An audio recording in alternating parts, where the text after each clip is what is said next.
இந்த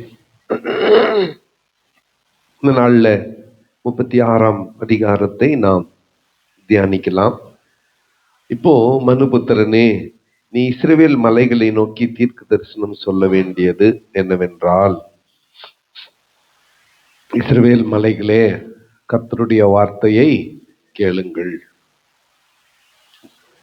கர்த்தராகிய ஆண்டவர் உரைக்கிறார், பகைஞன் உங்களை குறித்து நித்திய மேடுகள் எங்கள் வசமாயிற்று என்று சொல்லுகிறபடியினால் நீ தீர்க்க தரிசனம் உரைத்து சொல்ல வேண்டியது என்னவென்றால், கர்த்தராகிய ஆண்டவர் உரைக்கிறார், நீங்கள் புறஜாதிகளில் மீதியானவர்களுக்கு சுதந்திரமாகும்படி அவர்கள் உங்களை பாழாக்கி உங்களை சுற்றிலும் இருந்து விளங்கினபடியினாலும் நீங்கள் வாயாடிகளுக்கு பேச்சு ஜனங்களுக்கு அவதூறுமானவர்களான இஸ்ரவேல் மலைகளே, நீங்கள் கர்த்தராகிய ஆண்டவருடைய வார்த்தையை கேளுங்கள். அது மலைகளை பார்த்து தீர்க்க தரிசனம் உரைப்பது. மலைக்கு என்ன தெரியும்? ஆண்டவர் கடைசியாக மனதுருகி தாம் எரிச்சலாய் இருந்ததற்காக மனஸ்தாபப்பட்டு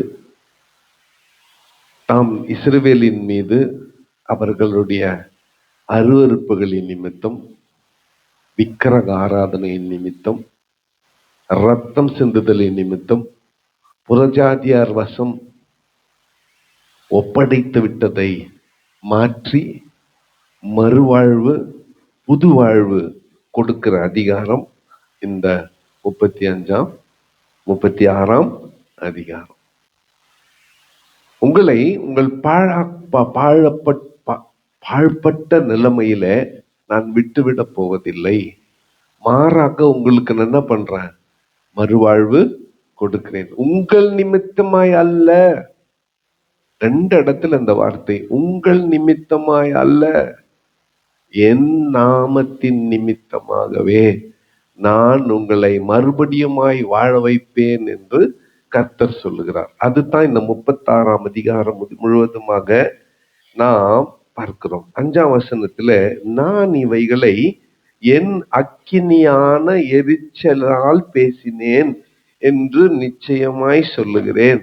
6ஆம் வசனத்திலும், நான் என் எரிச்சலினாலும் என் உக்கிரத்தினாலும் பேசினேன் என்று கர்த்தர் சொல்லுகிறார். ஏன் எரிச்சல், ஏன் உக்கிரனா?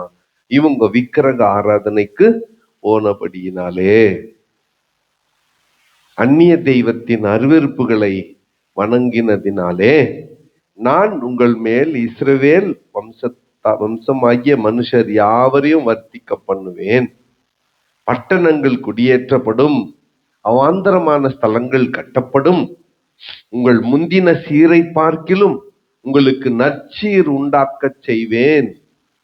அதனால் நான் கர்த்தர் என்று அறிந்து கொள்வீர்கள். 11ஆம் வசனத்துல, உங்கள் முந்தின சீரை பார்க்கிலும் நற்சீர் உண்டாக செய்வேன். முன்ன எப்படி வசதியா இருந்தீங்களோ அதை விட இன்னும் வசதியாக நான் உங்களை வைப்பேன்.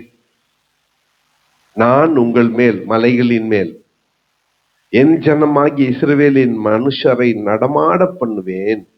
அவர்கள் உன்னை கையாளுவார்கள், அவர்களுக்கு சுதந்திரமாய் இருப்பாய். இனி நீ அவர்களை சாக கொடுப்பதில்லை என்று கர்த்தராகிய ஆண்டவர் உரைக்கிறார். கர்த்தராகிய ஆண்டவர் சொல்லுகிறார்.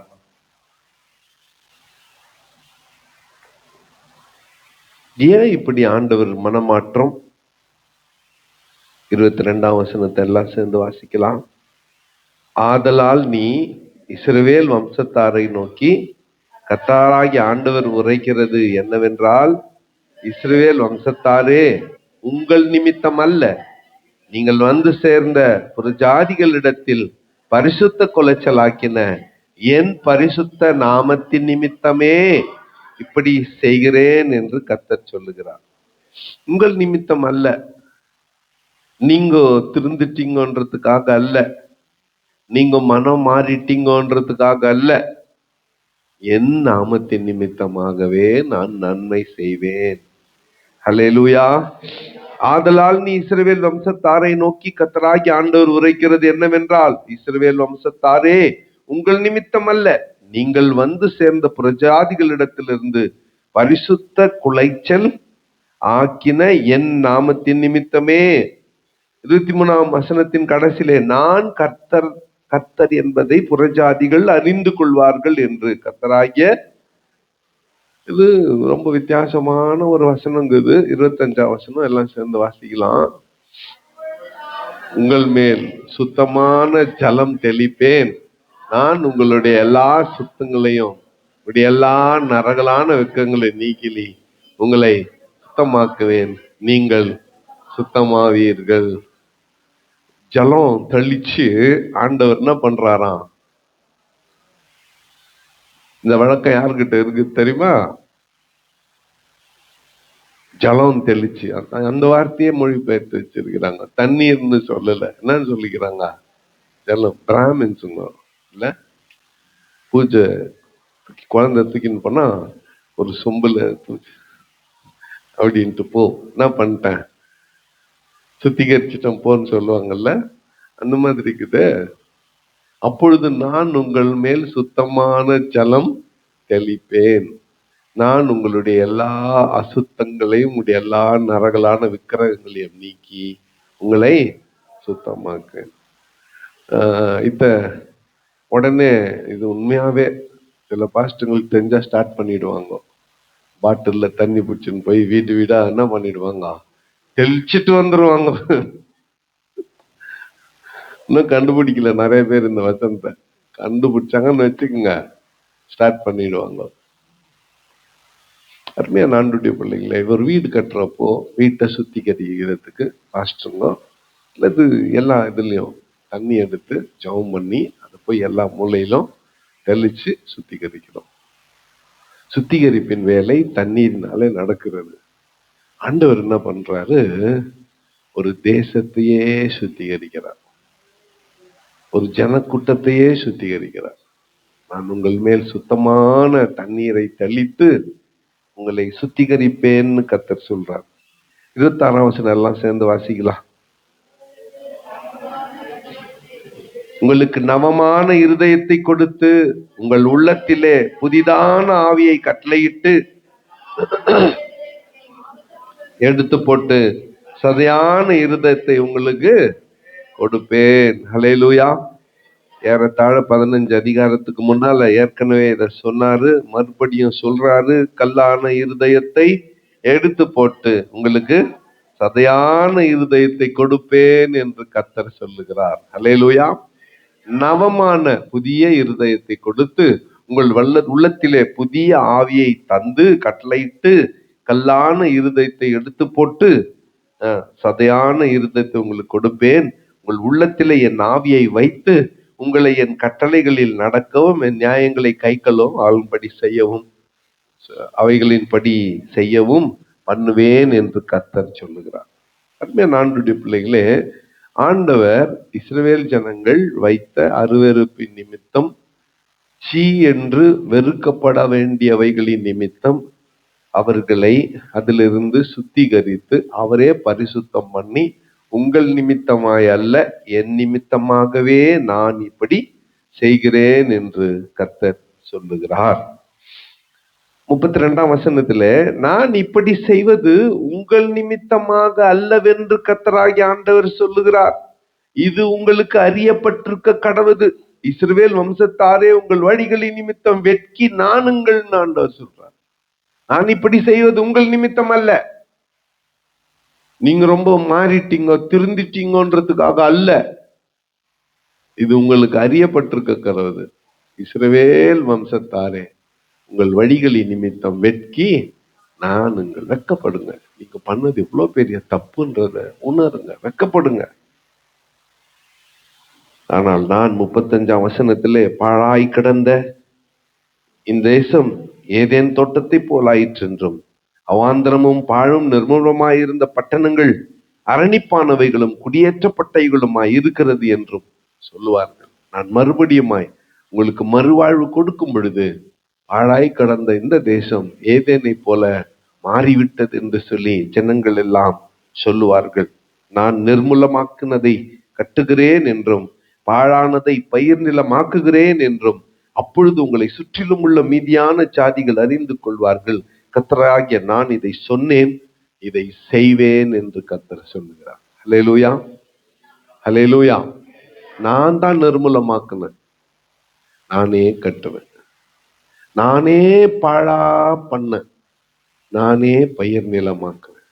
இதை சுற்றி இருக்கிற புறஜாதியார் அறிந்து கொள்வார்கள், தெரிந்து கொள்வார்கள். கடைசி வசனத்தை எல்லாரும் சேர்ந்து வாசிக்கலாம். பண்டிகை காலங்களில்